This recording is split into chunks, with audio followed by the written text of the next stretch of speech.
बाबा कांग्रेसी हैं।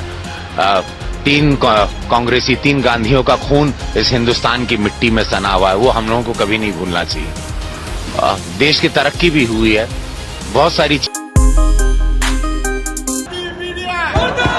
ये वीडियो तब का है जब रवि किशन भक्त नहीं कांग्रेसी हुआ करते थे। उनको भारत में तरक्की भी दिखाई देती थी, खुशहाली भी दिखाई देती थी। मगर जैसे ही 2014 आया, 2014 के बाद रवि किशन भक्त बन गए मोदी जी के। उसके बाद उनको यही देखने लगा कि 2014 से पहले तो देश में कुछ था ही नहीं, तरक्की हुई नहीं थी, सड़कें नहीं थी, खाना नहीं था, पीना नहीं था, लोग भूखमरी के मारे पागल हुए जा रहे थे। तभी 2014 में अवतरित हुए मोदी जी और भारत की खोज कर कर यहाँ पर सबको बसा दिया। ये मेरे अल्फाज नहीं हैं, रवि किशन जी के हैं। देखें आप इस वीडियो को पहले, फिर बात करते हैं। जीवन बदल देना हो, का रहे हमारा देश 2014 के पहले। न सड़किया रहे, न सम्मान रहे, न शौचालय रहे, न मकान रहे, न अनाज था, न राशन था, न मेडिकल था, न एम्स था। बदल दिया जीवन ग्रामीण गांव देवता देहात का। ये लोग देवता के रूप में अवतरित हुए हैं। यशस्वी प्रधानमंत्री मोदी जी और पूज्य योगी महाराज, ये लोग धरती पे अवतरित हुए हैं। ये लोग जीवन बदल देना हो, ईमानदार हैं, इन लोगों को चाहिए नहीं। बस यही धन्यवाद करना कि हम लोग अपने।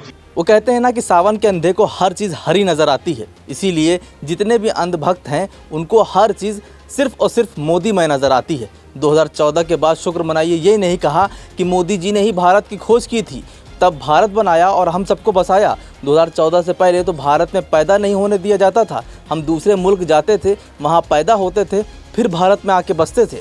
मतलब कि एम्स जो 1956 में बना, IIT खड़गपुर, इसरो और रेलवेज, न जाने क्या क्या तरक्की नहीं की पिछले 70-75 सालों में। मगर 2014 के बाद ही सब कुछ दिखाई दे रहा है रवि किशन को। मतलब कि अंधभक्ति की पराकाष्ठा हो गई। आज जो मोदी जी बेच रहे हैं वो पिछली सरकारों में ही बना था, वो पिछले 70-75 सालों में ही बना था।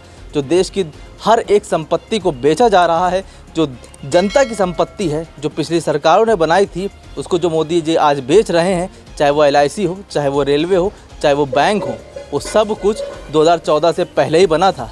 मगर कहा क्या जाए, रवि किशन ने तो अंधभक्ति की जो लेवल होता है उस लेवल से भी ऊपर जाकर बात की है। खुद योगी जी और मोदी जी भी सोच रहे होंगे कि ये सब कुछ मैंने किया है, मुझे ही नहीं पता चला, ये कब हुआ। अब आप सोचिए, क्या 2014 में जब मोदी जी प्रचार कर रहे थे तब क्या प्लेन से नहीं जाते थे, तब क्या बाय रोड नहीं जाते थे, तब क्या वो माइक पर बात नहीं करते थे? कुछ नहीं था। अजीब बात है, ये सब कुछ कहना एक तरीके से भारत का अपमान करना है कि हमने 70-75 सालों में जो कुछ कमाया वो उस पर पानी फेरना होता है। याद करिए आप अटल बिहारी का वो कथन जो उन्होंने संसद में बोला था कि मैं आरोप नहीं लगाऊंगा, मैं ये बिल्कुल नहीं कहूँगा कि पिछली सरकारों ने काम नहीं किया है। जो उन लोगों ने किया है हम उसको ही आगे ले जाने का काम करेंगे। अटल बिहारी का ये मानना था। मगर आजकल अटल बिहारी के विचारों को तो भाजपा में ख़त्म ही कर दिया गया है, सिर्फ और सिर्फ फ़ोटो रह गई है। मोदी में सब कुछ हो चुके हैं। मतलब कि मोदी जी को अपनी तारीफ़ इतना पसंद है कि उनके लिए कुछ भी बोल जाओ तो वो भी कम है। जैसे कि रवि किशन ने बता दिया कि वो अवतरित हुए हैं, वो भगवान का रूप हैं। शुक्र मनाइए वास्को डिगामा को ये नहीं कह दिया कि वो मोदी जी का ही एक रूप थे, उन्होंने भारत की खोज की, उसके बाद ही जाकर भारत बना।